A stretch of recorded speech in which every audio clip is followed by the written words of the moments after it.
નમસ્કાર વિદ્યાર્થી મિત્રો.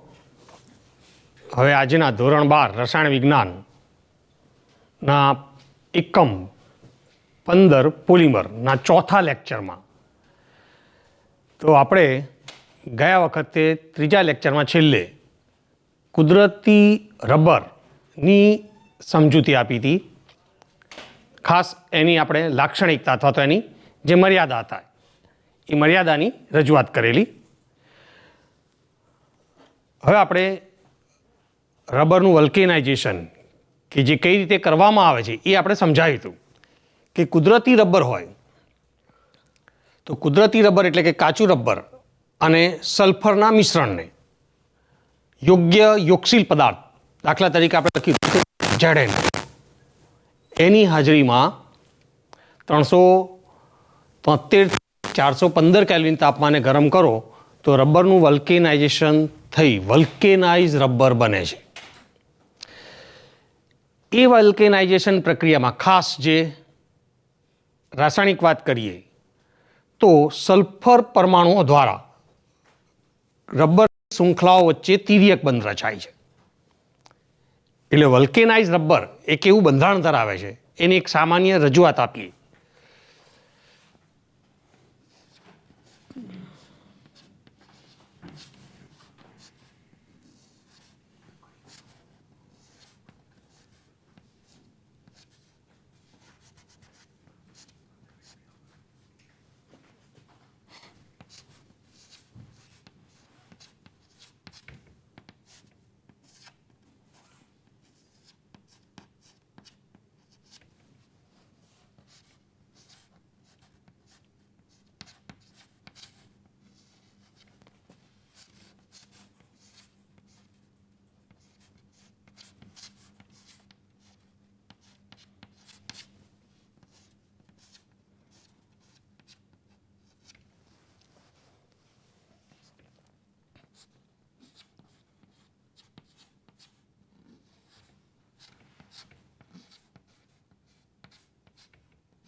તો આ કુદરતી રબરની પોલિમર શૃંખલાઓ કહીએ. ધારો કે આ એની એક શૃંખલા છે, તો એમાં જે આવર્તની એકમ છે એમાં ખાસ કહીએ તો આ જે કાર્બન કાર્બન દ્વિબંધ છે આ એનું પ્રતિક્રિયાત્મક સ્થાન એટલે કે સક્રિય સ્થાન કહેવાય છે. એ તો અહીંયા પણ આ એનું સક્રિય સ્થાન છે. અથવા તો એની નજીકનો જે CH2 છે જે અહીંયા કહીએ તો આ પણ સક્રિય સ્થાન કહેવાય છે અથવા પ્રતિક્રિયાત્મક સ્થાન.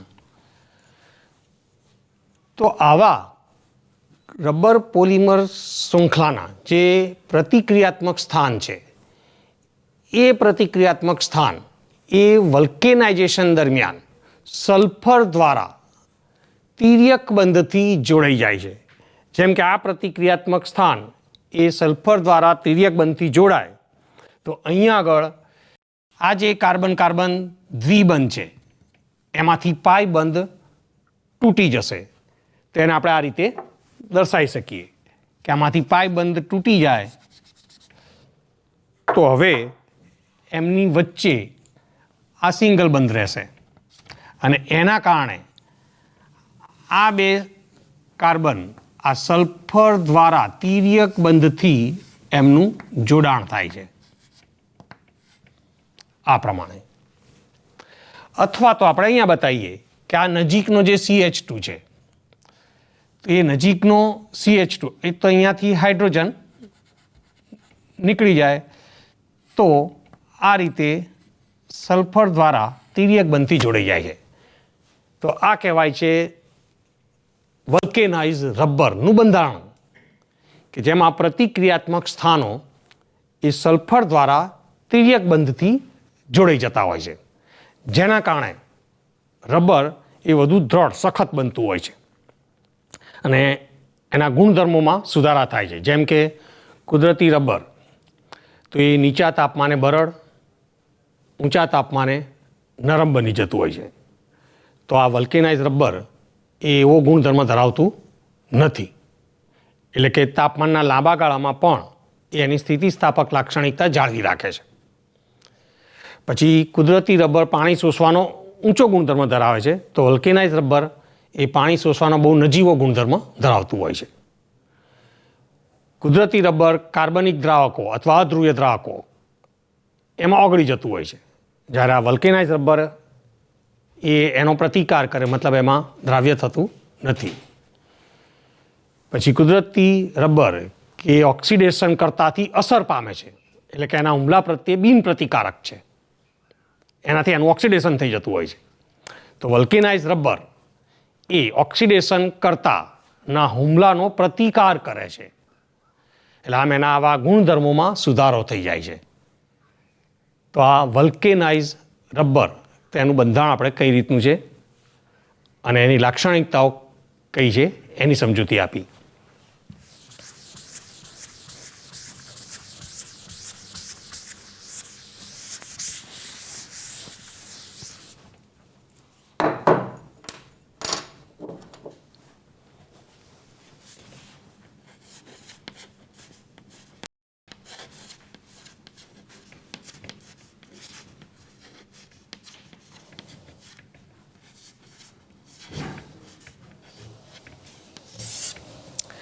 હવે આપણે રજૂઆત કરીશું સંશ્લેષિત રબર. તો સંશ્લેષિત રબર કહીએ તો ખાસ એક બ્યુનાએસ એટલે કે સ્ટાયરીન બ્યુટાડાઇન રબર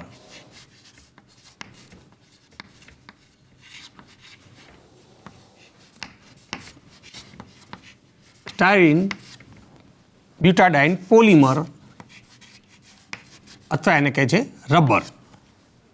આ એક સંશ્લેષિત રબર જેનું બંધારણ, એની બનાવટ, એના ગુણધર્મો અને ઉપયોગો એ આપણે અગાઉના લેક્ચરમાં સમજાવી દીધા હતા.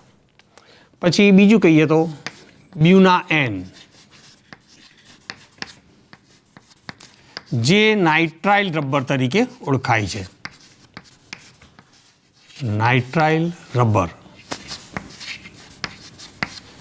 તો આપણે એની બનાવટ, ગુણધર્મનો ઉપયોગો જોઈશું હવે. અને ત્રીજું છે નિયોપ્રીન.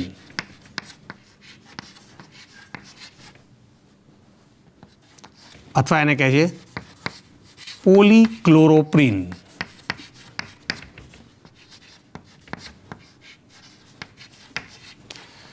તો આપણે સંશ્લેષિત રબરમાં આ ત્રણની ચર્ચા કરવાની છે.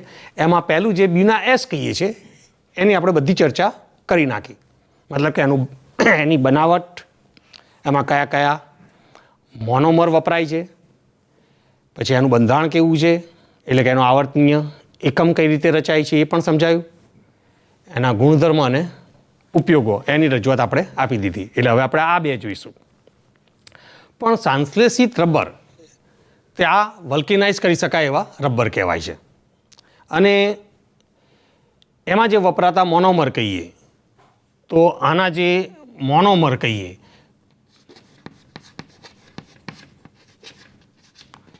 તો એ બ્યુટાડાઇન ના વ્યુત્પન્નો હોય છે.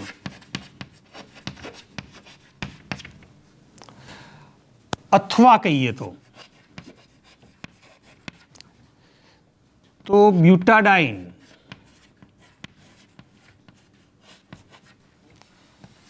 અને અન્ય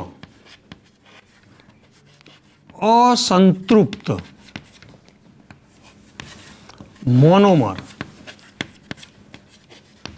ના વ્યુત્પન્નો છે.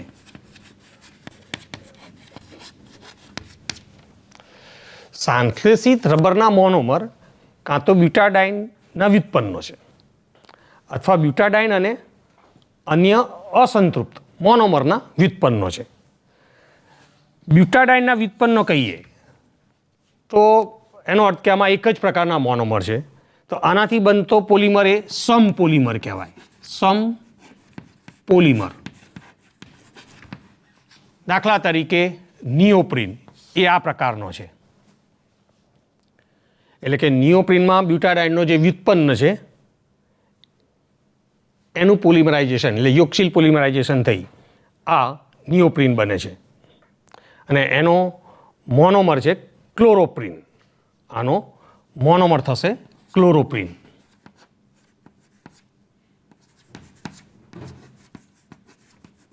એટલે એને કહેવાય છે પોલીક્લોરોપ્રિન. તો આ એક સમપોલિમર છે. જો આવા બે પ્રકારના મોનોમર હશે તો એના પોલિમરાઇઝેશનથી બનતો પોલિમર સપોલિમર. એટલે આ રબર સપોલિમર છે. દાખલા તરીકે તો આ બ્યુના એસ અને બ્યુના એન આ બંને સહપોલિમર છે. બ્યુના એસ તો આપણે કહ્યું કે એમાં જે મોનોમર છે જુદા જુદા બે, એમાં એક બ્યુટા 1,3-ડાઇન અને બીજો સ્ટાયરીન છે. જ્યારે અહીંયા આગળ કહીએ તો એ આપણે અહીંયા આગળ એની બનાવટમાં સમજાવીશું. તો આનો એક મોનોમર, તો અહીંયા પણ એક મોનોમર બ્યુટા 1,3-ડાઇન છે અને બીજો છે પોલીએક્રિલો નાઇટ્રાઇલ. એટલે આમ સંશ્લેષિત રબર આ રીતે કાં તો બ્યુટાડાઇનના વ્યુત્પન્નોના સમપોલિમર છે અથવા તો બ્યુટાડાઇન અને અન્ય કોઈ અસંતૃપ્ત મોનોમરના વ્યુત્પન્નો સહપોલિમર હોય છે. જેમ કે ક્લોરોપ્રિન એ આ રીતનો સમપોલિમર છે, જ્યારે બ્યુના એસ અને બ્યુના એન એ આ રીતે સહપોલિમર છે. તો હવે આપણે પહેલાં નિયોપ્રિન કે જે એક સહપોલિમર આ સમપોલિમર છે એની બનાવટ ગુણધર્મો અને ઉપયોગો જોઈએ.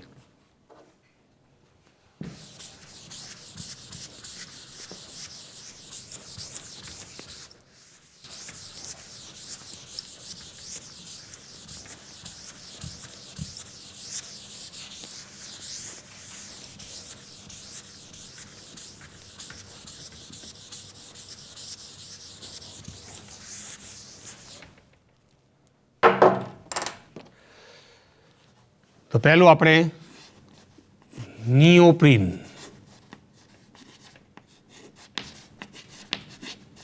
અથવા એને કહેશે પોલીક્લોરોપ્રિન.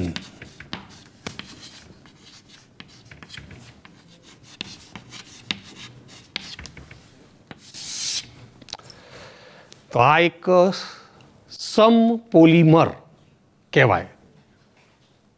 તો એનો જે મોનોમર છે એનું બંધારણ તો એ CH2 double bond C single bond CH double bond CH2 અને આ બીજા નંબરના કાર્બન ઉપર ક્લોરીન. તો આને કહે છે ક્લોરોપ્રિન.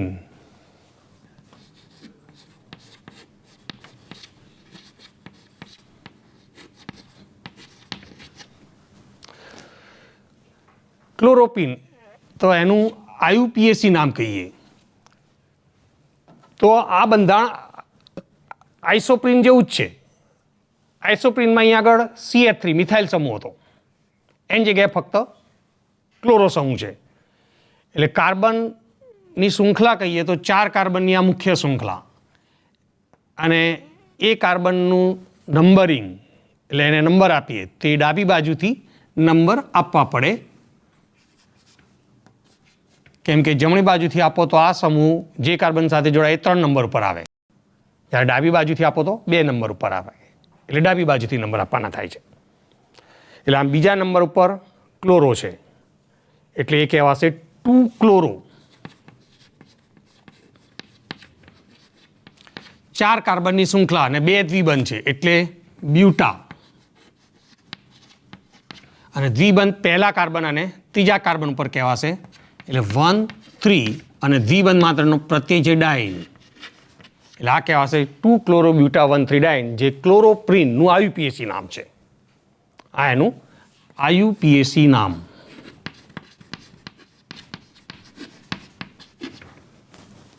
ક્લોરોપ્રિન એનું સામાન્ય નામ છે. તો હવે આ ક્લોરોપ્રિન કે 2 ક્લોરોબ્યુટા 1,3 ડાઇન એનું પોલિમરાઇઝેશન થાય, એટલે આ યોક્સિલ પોલિમરાઇઝેશન થશે, એટલે એના એન અને અહીંયા આગળ મુક્તમૂલક યોક્સિલ પોલિમરાઇઝેશન પ્રક્રિયા થાય છે. મુક્ત મૂલક યોક્સિલ પોલિમરાઇઝેશન.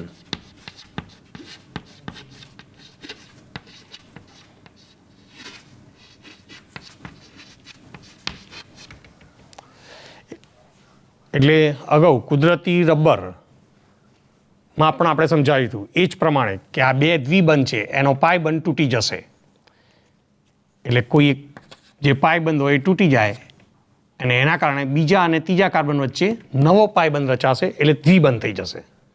અને આ બે CH2 એ આજુબાજુના બીજા એકમ સાથે સહસંયોજક બંધથી જોડાતા હોય છે.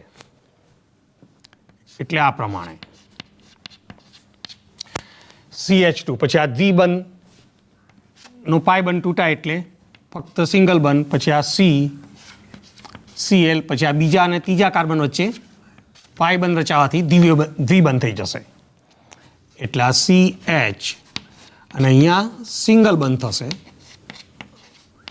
અને આ રીતે બંને છેડેના CH2 એ આજુબાજુ બીજા એકમો સાથે જોડાઈ જાય, એટલે આ થઈ ગયું નિયોપ્રીન અથવા પોલીક્લોરોપ્રીન. તો આ એનો આવર્તની એકમ અને આખા પોલિમરનું બંધારણ એટલે લખી કાઢવો પડે. એટલે આમ ક્લોરોપ્રીનની આ મુક્તમૂલક યોક્સિલ પોલિમરાઇઝેશન પ્રક્રિયાથી નિયોપ્રીન આ સંશ્લેષિત રબર બને છે. તો જેની આપણે આ બનાવટ સમજાઈ કહેવાય. તો ખાસ એક એનો આ મોનોમરનું બંધારણ ક્લોરોપ્રીન, એનું આયુપીએસી નામ, એની મુક્તમૂલક યોક્સિલ પોલિમરાઇઝેશન પ્રક્રિયા થઈ બનતા નિયોપ્રીનનું બંધારણ, આ એનો આવર્તનીય એકમ થશે. હવે આ સંશ્લેષિત રબર છે, આનો ખાસ ગુણધર્મ કહીએ તો ક્લોરોપ્રીન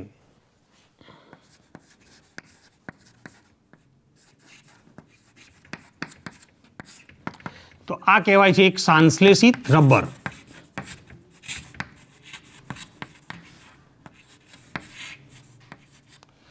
અને એનો ખાસ જે ગુણધર્મ છે તે એ ગુણધર્મ કહીએ તો આ વનસ્પતિજ અને પ્રાણીજ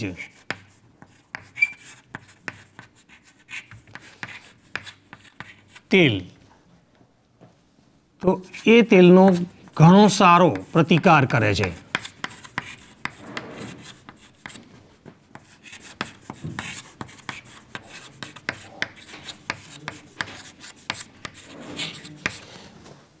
એટલે નિયોપ્રીન રબર એ વનસ્પતિ તેલ અને પ્રાણીજ તેલ એનો ઘણો સારો પ્રતિકાર કરે છે, એટલે કે આ તેલની એના ઉપર અસર થતી નથી. એટલે એનો જે ઉપયોગ છે તો આનો ઉપયોગ તો એક વાહક પટ્ટા કે જેને કહેવાય છે કન્વેયર બેલ્ટ,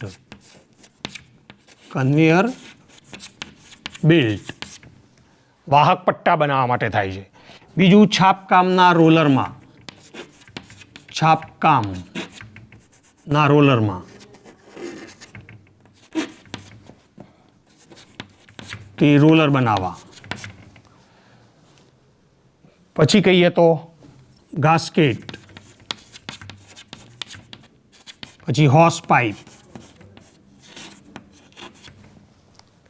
તો એમાં આ નિયોપ્રીન રબર વપરાતું હોય છે.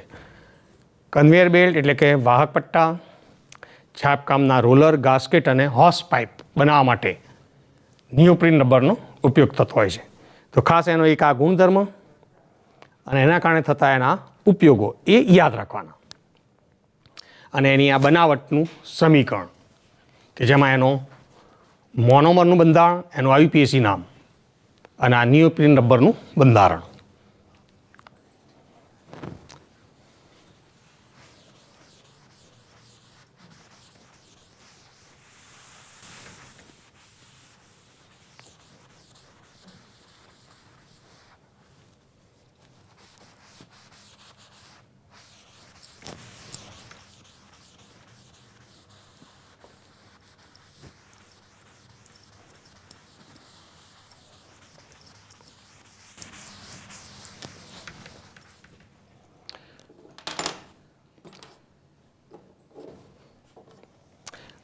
હવે આપણે બ્યુના એન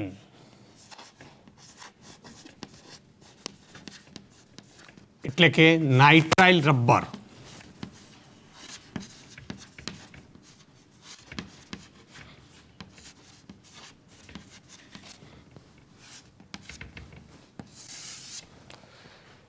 તો એની બનાવટ, ગુણધર્મો અને ઉપયોગો. તો આ પણ એક સહપોલિમર છે. એટલે અહીંયા પણ બે જુદા જુદા પ્રકારના અસંતૃપ્ત મોનોમર વચ્ચે યોક્સિલ પોલિમરાઇઝેશન પ્રક્રિયા થાય છે. તો એના જે મોનોમર કહીએ એમાં એક મોનોમર છે બ્યુટા 1,3 ડાઇન CH2 double bond CH single bond CH double bond CH2. એટલે કે આ થઈ ગયું બ્યુટા 1,3 ડાઇન.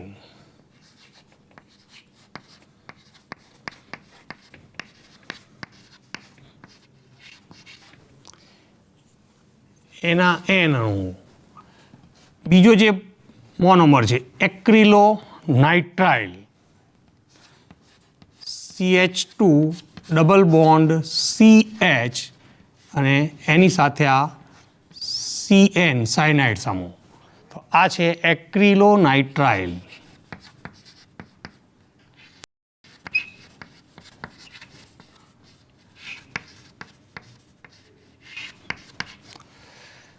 તો જ્યારે આપણે પોલીએક્રિલોનાઇટ્રાઇલ એક સમપોલિમર અને યોક્સિલ પોલિમર એની બનાવટ વખતે આ મોનોમરની ચર્ચા કરેલી કે આનું IUPAC નામ એ ઘણી બધી વખત પૂછાયેલું છે કે એક્રિલોનાઇટ્રાઇલ તેનું IUPAC નામ લખો. તો એમાં કાર્બન નંબર 1 અહીંથી આવશે 1, 2 અને 3. બીજા અને ત્રીજા કાર્બન વચ્ચે દ્વિબંધ છે અને પહેલા કાર્બન ઉપર જે સમૂહ છે એ કહેવાય નાઇટ્રાઇલ છે. એટલે આમ એનું નામ પ્રોપ 2 ઇન નાઇટ્રાઇલ.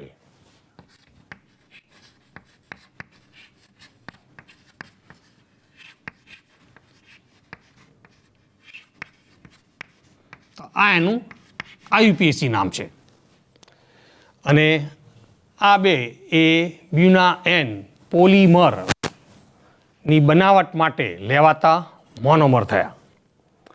તો એમની વચ્ચે આ પેરોક્સાઇડ ઉદ્દીપકની હાજરીમાં પેરોક્સાઇડ ઉદ્દીપકની હાજરીમાં યોક્સિલ પોલિમરાઇઝેશન પ્રક્રિયા થવાથી બ્યુના આયન એટલે કે નાઇટ્રાઇલ રબર બને છે.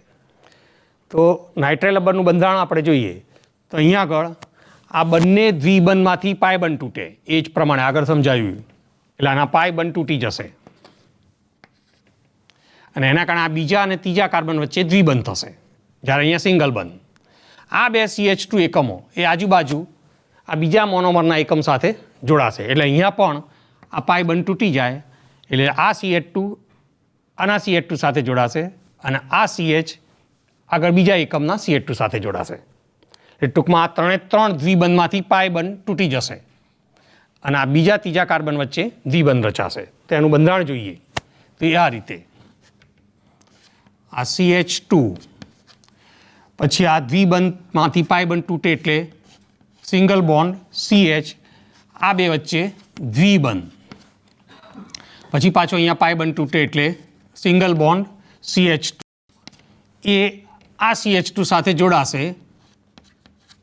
અહીંયાથી પાઈ બન તૂટે એટલે સિંગલ બંધ આ CH અને અહીંયા CN.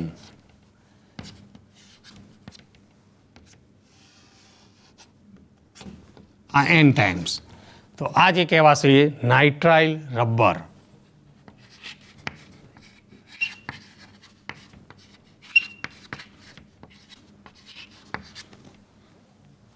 અથવા બ્યુના N.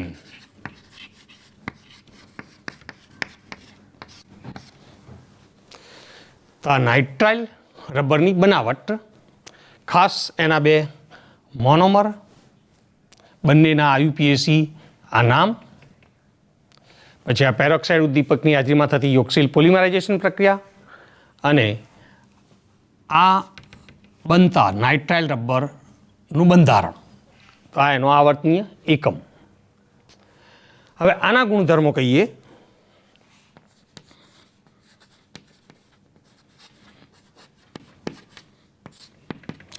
તો આ પણ એક સંશ્લેષિત સહપોલિમર છે. સહપોલિમર.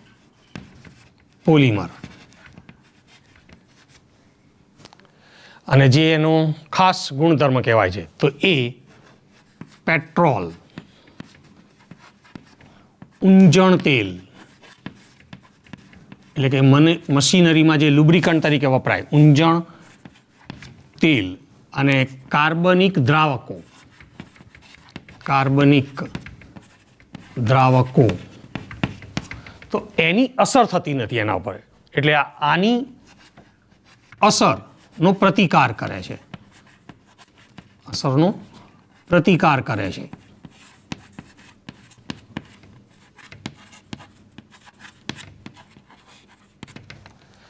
અને ખાસ એના કારણે એનો ઉપયોગ કહીએ આપણે તો એનો ઉપયોગ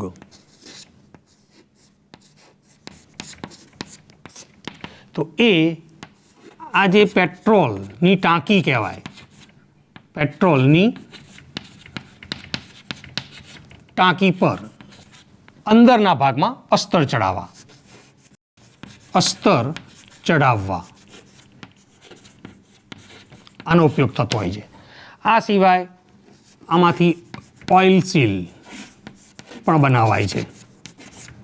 આનો ઉપયોગ ઓઇલ સીલ બનાવવા માટે પણ થતો હોય છે અને હોસ પાઇપ બનાવવા માટે પણ થતો હોય છે.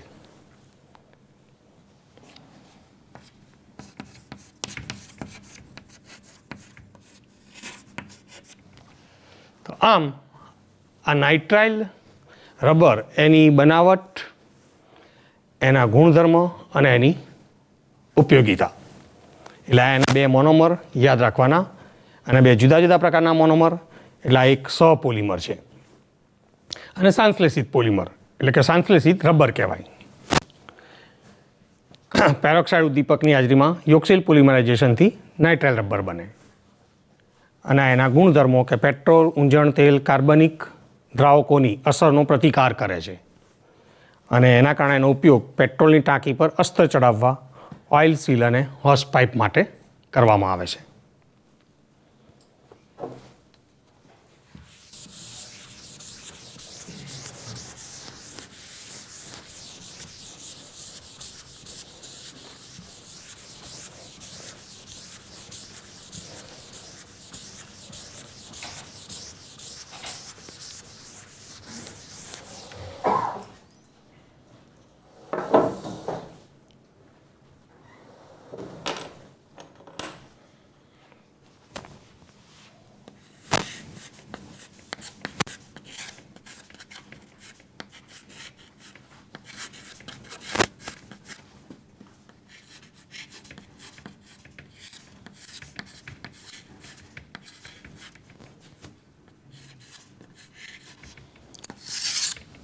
હા, હવે થોડી ચર્ચા કરીએ આપણે પોલિમરના આણ્વીય દળ.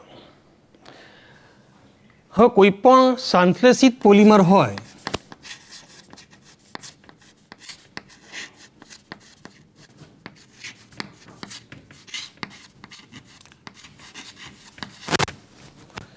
તો આવો કોઈ પણ પોલિમર નમૂનો લઈએ તો એમાં જે પોલિમરની શૃંખલાઓ હોય છે,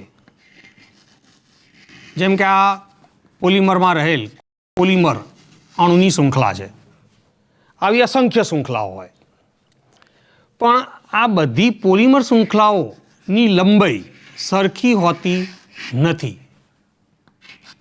આપણે જોઈએ તો કેટલીક શૃંખલાઓ એકદમ લાંબી હોય, કેટલીક શૃંખલાઓ એકદમ ટૂંકી પણ હોય છે, આ રીતે કેટલીક મધ્યમ હોય. એટલે આમ દરેક પોલિમર શૃંખલા એ સરખી લંબાઈની ના હોય. એટલે કે જે લાંબી શૃંખલા હોય એનું આણ્વીય દળ વધારે હોય, પણ જે ટૂંકી શૃંખલા હોય તો એનું આણ્વીય દળ આના કરતાં ઓછું હોય, અને એકદમ ટૂંકી શૃંખલા હોય તો એનું આણ્વીય દળ એકદમ ઓછું હોય. એટલે આમ આખો પોલિમર નમૂનો લઈએ તો એ દરેક પોલિમર અણુના દળ સરખા ના હોય, જુદા જુદા હોય. અને આપણે મોટાભાગે કોઈ પણ નમૂનાનું આણ્વીય દળ એટલે એના 1 મોલ અણુઓનું ટોટલ દળ એ રીતે દર્શાવીએ છીએ.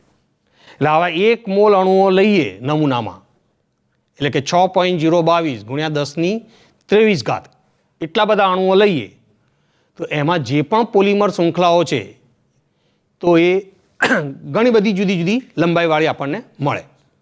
એટલે દરેકના વ્યક્તિગત આણ્વીય દળ પણ જુદા જુદા હોય છે.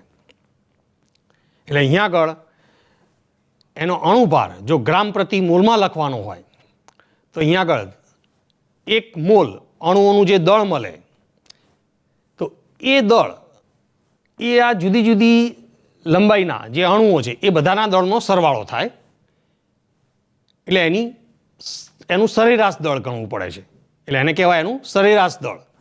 એટલે હંમેશા પોલિમરનું આણ્વીય દળ જે છે એ એનું આણ્વીય દળ એ એના સરેરાશ દળથી દર્શાવાય છે.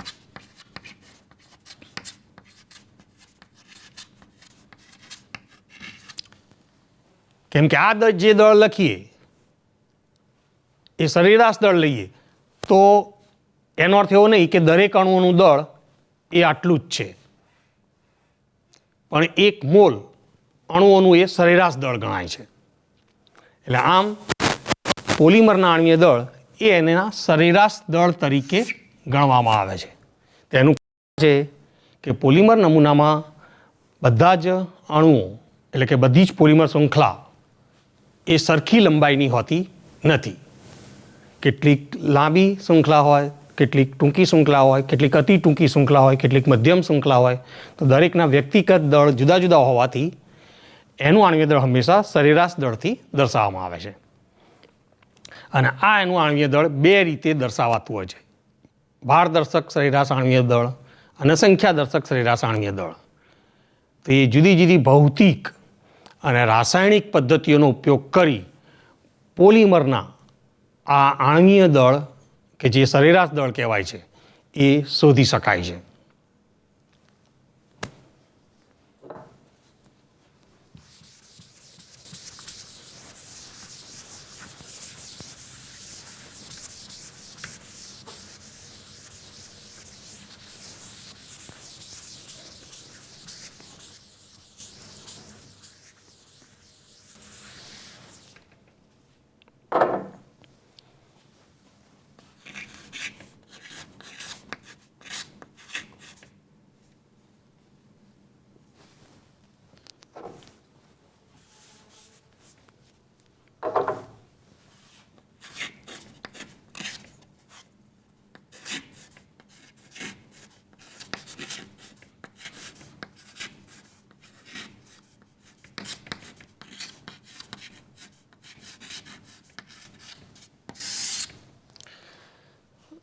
હવે આપણે એવા પોલિમર લઈશું કે જે કહેવાશે જૈવ વિઘટનીય પોલિમર.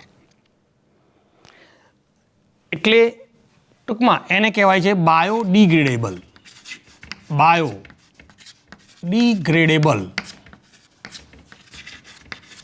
પોલિમર.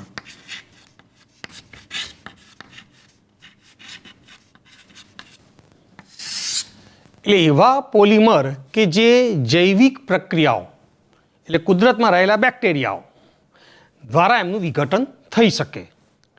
એટલે આ બધા જૈવિક પ્રક્રિયાઓ એટલે કે બેક્ટેરિયા દ્વારા કે ઉત્સેચકો દ્વારા એમનું વિઘટન થાય, જૈવિક પ્રક્રિયાઓ દ્વારા વિઘટન થાય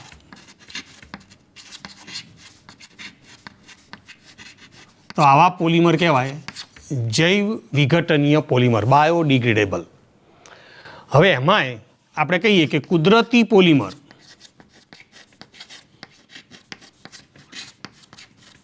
તો કુદરતી પોલિમર બધા જૈવ વિઘટનીય જ છે, કેમ કે કુદરત દ્વારા જ બનેલા છે, એટલે કુદરત દ્વારા જ એમનું વિઘટન થઈ જ જતું હોય છે. દાખલા તરીકે આપણે પોલિમરના વર્ગીકરણમાં સ્ત્રોતના આધારે વર્ગીકરણ જે બતાવ્યું હતું એમાં સૌથી પહેલું આ હતું કુદરતી પોલિમર કે સ્ટાર્ચ, સેલ્યુલોઝ, પ્રોટીન વગેરે, ન્યુક્લિક એસિડ છે, લિપિડ છે વગેરે, આ બધા જે કુદરતી પોલિમર છે. અને કુદરતી હોય એ બધા જૈવ વિઘટનીય પોલિમર હોય જ છે, એટલે કે બાયોડિગ્રેડેબલ. એ કુદરતી પ્રક્રિયાઓ દ્વારા વિઘટન પામે છે, એટલે કે બેક્ટેરિયા દ્વારા, ઉત્સેચકો દ્વારા એમનું જળ વિભાજન થઈ વિઘટન થઈ જાય છે. પણ જે સંશ્લેષિત પોલિમરો છે, મોટાભાગના સંશ્લેષિત પોલિમર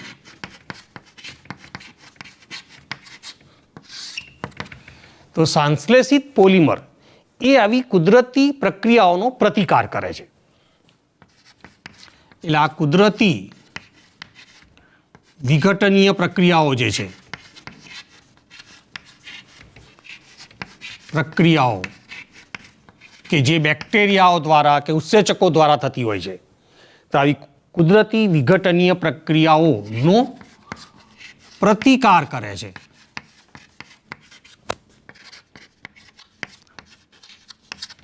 એટલે કે એ બેક્ટેરિયા કે ઉત્સેચકો પ્રત્યે બિન પ્રતિક્રિયાત્મક છે, એમના દ્વારા એનું વિઘટન થતું નથી. તો આવા જે પોલિમર છે જે મોટાભાગે સંશ્લેષિત છે, તો એ બધા નોન બાયોડિગ્રેડેબલ કહેવાય, જૈવ અવિઘટનીય કહેવાય છે આમને. એટલે આ બધા પોલિમર કહેવાય જૈવ અવિઘટનીય પોલિમર. એટલે કે નોન બાયોડિગ્રેડેબલ, નોન બાયોડિગ્રેડેબલ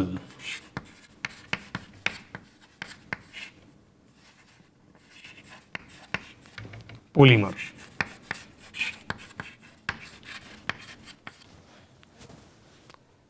એટલે હવે બરાબર આ સમજમાં આવી જવું જોઈએ કે જે સંશ્લેષિત પોલિમર છે મોટાભાગના, એ આ રીતે કુદરતની પ્રક્રિયાઓ જે કહેવાય, ઉત્સેચકો દ્વારા કે બેક્ટેરિયાઓ દ્વારા થતી વિઘટનીય પ્રક્રિયાઓ, એના પ્રત્યે બિન પ્રતિક્રિયાશીલ છે, બિન પ્રતિક્રિયાત્મક, એટલે કે એવી પ્રક્રિયાઓનો પ્રતિકાર કરે છે.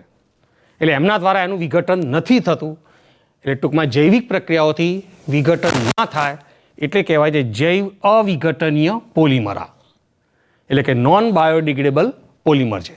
તો આવા પોલિમર આપણા રોજિંદા જીવનમાં પુષ્કળ પ્રમાણમાં વપરાય છે. એમના વપરાશ પછી એ જે કચરા રૂપે કહેવાય, એનું આ રીતે જૈવિક પ્રક્રિયાથી વિઘટન ન થવાથી એ જમા થતા રહે છે અને એના કારણે પ્રદૂષણ ફેલાવે છે. એટલે પર્યાવરણીય પ્રદૂષણની ગંભીર સમસ્યાઓ સર્જાય છે, જે અત્યારે મોટો પ્રશ્ન પણ કહેવાય છે. એટલે આવા જે સંશ્લેષિત પોલિમર છે કે જેમનું આવી રીતે કુદરતમાં જૈવિક પ્રક્રિયાઓથી વિઘટન થતું નથી, એટલે વર્ષોના વર્ષો સુધી એમના એમ જ રહે અને કુદરતમાં પ્રદૂષણ ફેલાવે છે. અને પ્રદૂષણ ફેલાવે છે એના કારણે પ્રદૂષણની ગંભીર સમસ્યાઓ સર્જાય છે. તો એના ઉપાય માટે અત્યારે હવે એવા સંશ્લેષિત પોલિમર સંયોજનોનો વિકાસ કરવામાં આવ્યો છે કે જે જૈવ વિઘટનીય હોય, એટલે કે જૈવિક પ્રક્રિયાઓથી એનું વિઘટન થઈ જાય.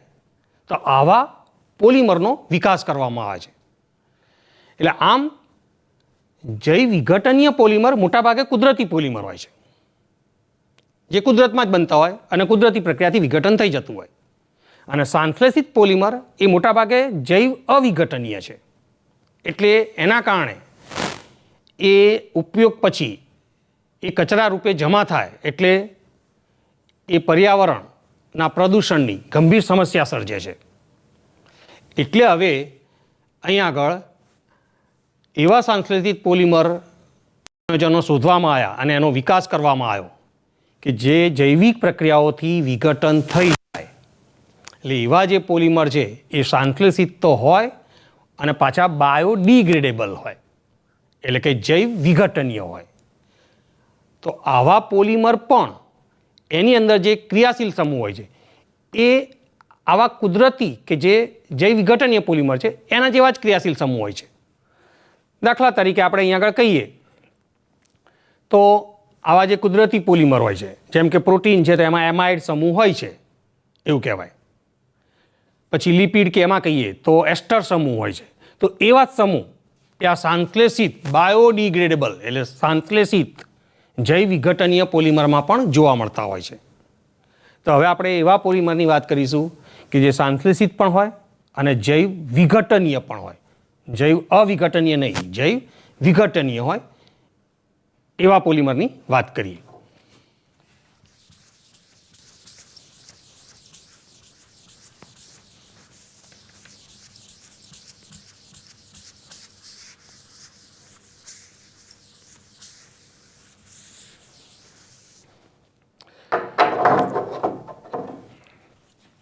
એટલે અહીંયા આગળ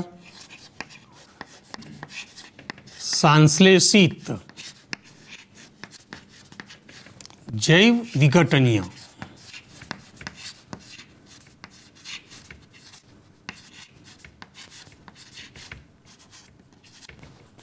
પોલિમર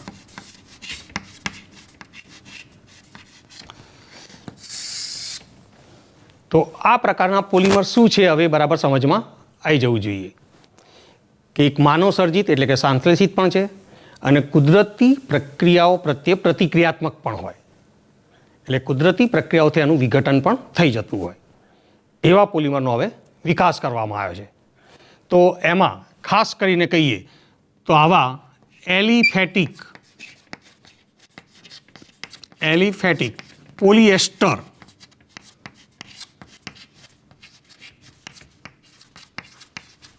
વર્ગનો પોલિમર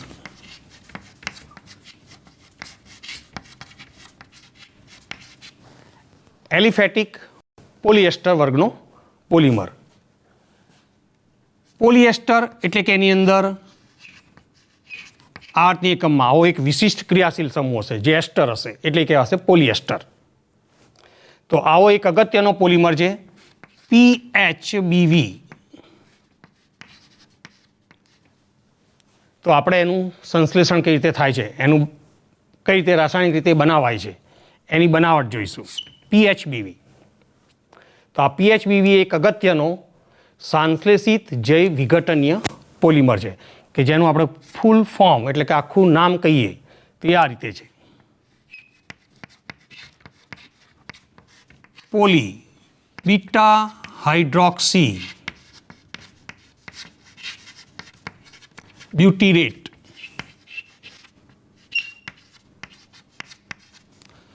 को बीटा हाइड्रोक्सी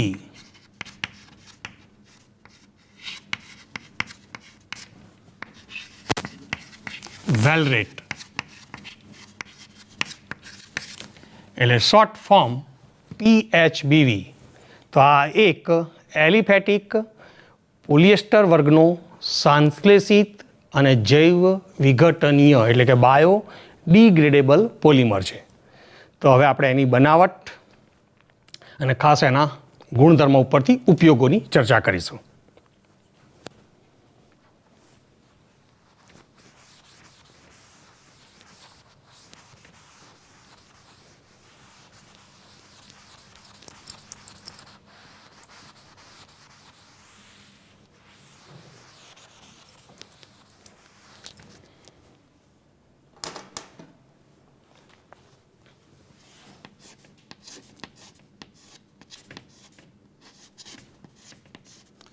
એટલે એનું નામ ફરીથી લખીએ તો ફરીથી એટલે યાદ રહી જાય કે પોલી, પછી beta hydroxy, beta hydroxy બ્યુટીરેટ,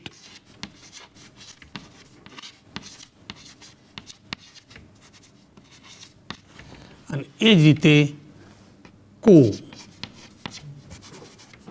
beta hydroxy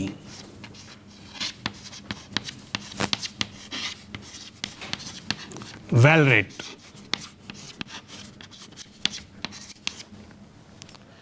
એટલે આ નામ પરથી એની બનાવટમાં સંકળાયેલા બે મોનોમર જુદા જુદા પ્રકારના કયા છે એનો આપણને ખ્યાલ આવે છે. એક છે હાઇડ્રોક્સી બ્યુટેરિક એસિડ છે, બીજો છે હાઇડ્રોક્સી વેલરિક એસિડ છે, જેના ઉપરથી ખબર પડે છે. હવે આપણે પહેલાં કહીએ હાઇડ્રોક્સી બ્યુટેરિક એસિડ, એની વાત કરીએ તો એમાં હાઇડ્રોક્સી સમૂહ એ શૃંખલાના ત્રીજા નંબરના કાર્બન ઉપર જોડાયેલો છે. એટલે કે અહીંયા આગળ આપણે કહીએ તો CH2 COOH, એટલે આ પહેલો કાર્બન, બીજો કાર્બન, ત્રીજો કાર્બન, અને બ્યુટેરિક એસિડ કહીશું તો હજી એક ચોથો કાર્બન કહીએ તો એ આ રીતે બતાવી દઈએ. એટલે આ કાર્બન નંબર 4 થશે, અને આ ત્રીજા કાર્બન ઉપર એ હાઇડ્રોક્સી સમૂહ જોડાયેલો છે. એટલે આનું IUPAC નામ થશે 3 હાઇડ્રોક્સી બ્યુટેનોઇક એસિડ, બ્યુટેનોઇક એસિડ. હવે કાર્બનિક સંયોજનોના જે સામાન્ય નામ છે એમાં એક કેવું કહેવાય કે આ જે મુખ્ય ક્રિયાશીલ સમૂહ જે કાર્બન સાથે જોડાય એ કાર્બનને આલ્ફા કાર્બન કહેવાય છે. એટલે આ કાર્બન આલ્ફા કાર્બન છે, એની જોડેનો કાર્બન બીટા કાર્બન કહેવાય છે. તો અહીંયા હાઇડ્રોક્સી સમૂહ એ બીટા કાર્બન ઉપર જોડાયો છે, એટલે આનું સામાન્ય નામ બીટા હાઇડ્રોક્સી બ્યુટેરિક એસિડ કહેવાય છે. એટલે એને કહે છે બીટા હાઇડ્રોક્સી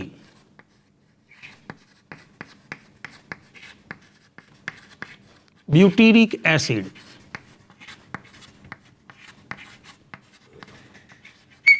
આ એનું સામાન્ય નામ થાય છે. હાઇડ્રોક્સી બ્યુટેનોઇક એસિડ એટલે કે બીટા હાઇડ્રોક્સી બ્યુટેરિક એસિડ. તો આ એનો એક મોનોમર થયો. એ જ રીતે હવે બીજો મોનોમર આપણે કયો બીટા હાઇડ્રોક્સી વેલરિક એસિડ, જે આ નામ ઉપરથી કહ્યું.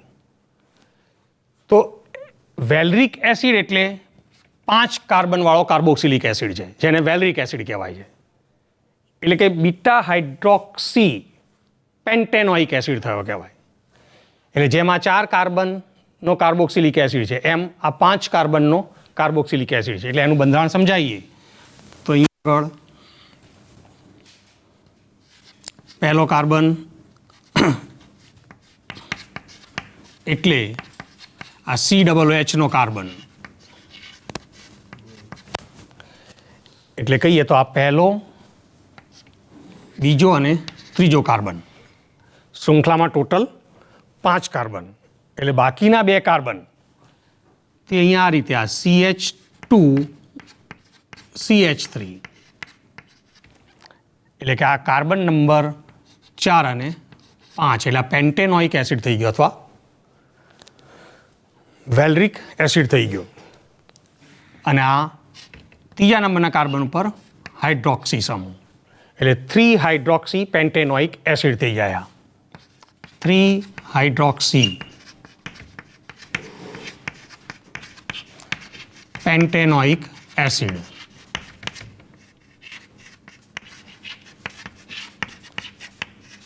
એટલે અહીંયા પણ આ બીટા કાર્બન છે એટલે આપણે કહી શકીએ કે આ બીટા હાઇડ્રોક્સી વેલરિક એસિડ છે.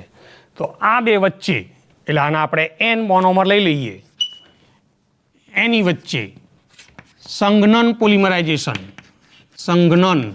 પોલિમરાઇઝેશન પ્રક્રિયા થાય.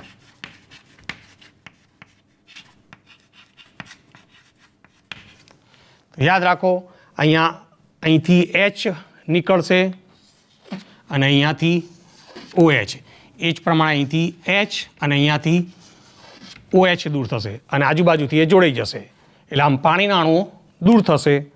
તો PHBVનું જે બંધારણ બનશે એ એના ઉપરથી આપણે લખીએ તો આવે, અહીંયાથી H નીકળી ગયો એટલે આ O, પછી આ CH, નીચે CH3, એ જ પ્રમાણે આ CH2, પછી અહીંયાથી OH નીકળી જાય છે એટલે CO, પછી આ ઓક્સિજન એટલે COO એસ્ટર સમૂહ આવી જાય છે.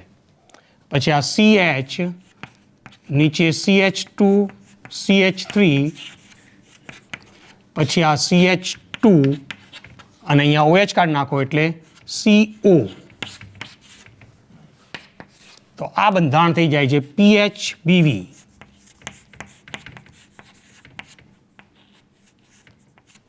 અને આ એનો આવર્તનીય એકમ. તો આમ આ PHBV ની બનાવટ કહેવાય છે. એના આવતા આ બે મોનોમર અને આ એનું બંધારણ. તો PHBV આવો એક જૈવ વિઘટનીય સંશ્લેષિત પોલિમર છે. એટલે આનો ઉપયોગ એના કારણે એક ખાસ પ્રકારના કાર્યોમાં થાય છે. એક ઓર્થોપેડિક સાધનો બનાવવા માટે, બીજું દવાઓની નિયંત્રિત મુક્તિ માટે આનો એક ખાસ બનાવટ છે. એટલે દવાની જે કેપ્સ્યુલો કહેવાય છે એ કેપ્સ્યુલો PHBVની બનતી હોય છે. એટલે દવાની નિયંત્રિત મુક્તિ માટેની કેપ્સ્યુલો બનાવવા માટે PHBVનો ઉપયોગ થાય. ઓર્થોપેડિક સાધનો બનાવવા માટે પણ એનો ઉપયોગ થતો હોય છે. એટલે આવા એના એક ખાસ પ્રકારના ઉપયોગ હોય છે. પેકિંગમાં પણ વપરાતું હોય છે. જેમ કે કેપ્સ્યુલ તો એક પ્રકારનું દવાનું પેકિંગ જ કહેવાય એને. એટલે પેકિંગમાં પણ PHBVનો ઉપયોગ થાય છે. અને બેક્ટેરિયાઓ પ્રત્યે એ ક્રિયાશીલ છે. એટલે આનાથી એનું વિઘટન થાય છે. તો આ એક પોલિએસ્ટર વર્ગનો સંશ્લેષિત બાયોડિગ્રેડેબલ એટલે કે જૈવ વિઘટનીય પોલિમર. અને આવો બીજો એક કહીએ તો નાયલોન 2, નાયલોન 6 છે.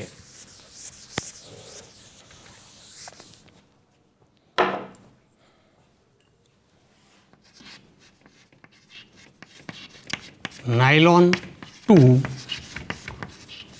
નાયલોન 6 આ પોલીએમાઇડ વર્ગનો છે. આ પોલીએમાઇડ છે. એટલે આના આવર્તનીય એકમમાં આવો એમાઇડ સમૂહ છે CONH. એટલે આ પોલીએમાઇડ કહેવાય છે. આના જે બે મોનોમર છે, એક ગ્લાયસીન છે. ગ્લાયસીન એટલે કે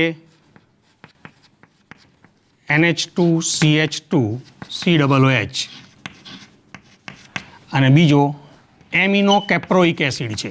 એમિનો કેપ્રોઇક એસિડ.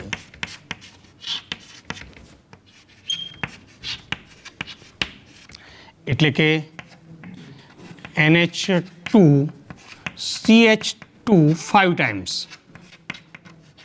અને COOH. એટલે આ મોનોમર એમાં 2 કાર્બન અને આ મોનોમર એમાં 6 કાર્બન. એટલે એનું નામ છે નાયલોન 2, નાયલોન 6. તો આ પણ એક બાયોડિગ્રેડેબલ પોલિમર છે. તો વિદ્યાર્થી મિત્રો, આપણે આ સાથે પોલિમર ચેપ્ટર અહીંયા આગળ પૂર્ણ કરીએ છીએ. તો આભાર.